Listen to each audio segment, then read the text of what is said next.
எடுத்துக்காட்டு 3.20 காரணிப்படுத்துக x square plus y into z plus x into y plus x into z. எத்தனை உறுப்புகள் பாருங்க? 4 உறுப்புகள். ஒரு குழந்தை மட்டும் மைண்ட் பிரசன்ட்ல இருக்கு, பாடி பிரசன்ட் இருக்கு. நிறைய பேருக்கு மைண்ட் ஆப்சென்ட், பாடி பிரசன்ட். பாடி மட்டும் வச்சிருங்க. மைண்ட் என்ன பண்ணோம்? எல்லா ஊர்லயும் போய் எட்டி பார்த்துட்டு வரணும். ஓகே ஓகே சொல்லுங்களா? எத்தனை உறுப்புகள் இருக்கு? 4 உறுப்புலயும் எதெல்லாம் பொதுவா இருக்கான்னு பாருங்க. இங்க ஒரே ஒரு உறுப்பு தான் இருக்கு, x. இங்க x கிடையாது. அப்ப என்ன பண்ணணும்? ஆமா தானே? அப்போ எத்தனை உறுப்பு எடுத்துக்கலாம்? 2 உறுப்பு எடுத்துக்கலாமா? 2 உறுப்பு எடுக்கலாம். x இருக்கு, இங்க x இருக்கு. இதையும் பாத்துக்க, பக்கத்துல எழுதிக்கிறேன். இதையும் பக்கத்துல எழுதிக்கிறேன். ஓகே? அதாவது இத தூக்கி வந்து நம்ம பக்கத்துல எழுதலாம். அப்ப சொல்லுங்க x ஸ்கொயர் குறியோட சேர்த்து எழுதுங்க பிளஸ் இதுங்க வந்துச்சு, மீதி அப்படியே சொல்லுங்க பிளஸ்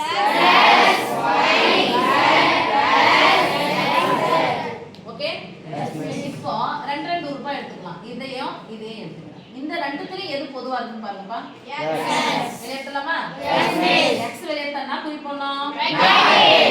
xனா பொதுவானது, பிராக்கெட்னா பொதுவானது பெருக்கல். பொதுவானது பெருக்கல். இங்க x எடுத்தாச்சு, x அடுக்கு 1 எடுத்தாச்சு. x அடுக்கு எத்தனை இருக்கு? 2. அப்ப என்ன பண்ணிடுச்சு? 1 எடுத்தாச்சு, மீதி எத்தனை இருக்கும்? 1. அப்ப எடுத்தாச்சுனா நீக்கியாச்சு. ஓகே? அத நான் சொன்னேன், இத கேன்சல் பண்ணு. மீதி என்ன இருக்கும்? x ஆ பிளஸ் இந்த x நான் எடுத்து அப்ப என்ன ஆயிடுச்சு? கேன்சல். என்ன ஆயிடும்? 4y தூக்கிடுங்க. இப்போ இந்த ரெண்டுத்துல எது பொதுவா எழுதலாம் பாருங்க. அப்ப என்ன குறி போடலாம்? பிளஸ் போடலாமா? இது ரொம்ப முக்கியம். இங்க பிளஸ் நல்லா எடுத்துக்கறேன். இங்க z இங்க z வெளியேற்றலாம். ஓகே பிராக்கெட் போட்டா என்ன பண்ணு? போய் y plus x. நான் இப்படி பாத்துங்க plus y plus x மாத்தி எழுதிக்கலாமா? x plus y னால y plus x னால ஒண்ணு தானே? புரிய மாறல. அப்படி மாத்தி எழுதிங்க. x இப்ப பாருங்க, பெருக்கல் இருந்துச்சுனா, நடுவுல பெருக்கல் இருந்துச்சுனா எத்தனை உறுப்பு இருக்குன்னு அர்த்தம்? ஒரே உறுப்பு. நடுவுல பெருக்கல் இருந்தா ஒரு உறுப்பு.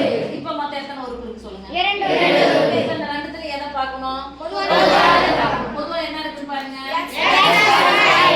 x plus y. எத்தனை உறுப்பு இருக்கு? 2. என்ன போறோம்?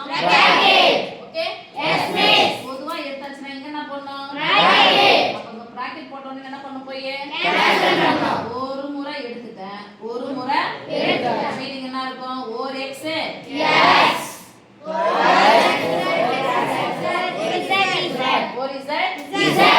சொல்லுங்க. therefore காரணிகள்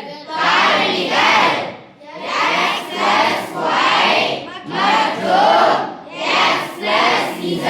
ஓகேவா? நான் படிக்கும்போது எங்க சார் எப்படி ஈஸியா சொல்லி தந்தாருன்னா, இந்த 2 ஜோடியில இந்த நடுவுல பிளஸ் மைனஸ் அந்த 2 ஜோடில இருந்து ஒரு ஜோடி எடுத்துக்கோ, இந்த தனியா இருக்கிற 2 சேர்த்து போட்டார். அப்படிதானே இருக்குது? இந்த 2 ஜோடியில இருந்து ஒரு ஜோடி வெளிய எடுத்துக்கோ, ரெண்டுத்தையும் என்ன பண்ணிக்கோ, அனாதைகிறத சேர்த்து சொல்லி தந்தார். ஈஸியா தான் இருந்துச்சு. ஆனா கான்செப்ட் இதுதான், பொதுவானதை வெளியேறு. ஓகே?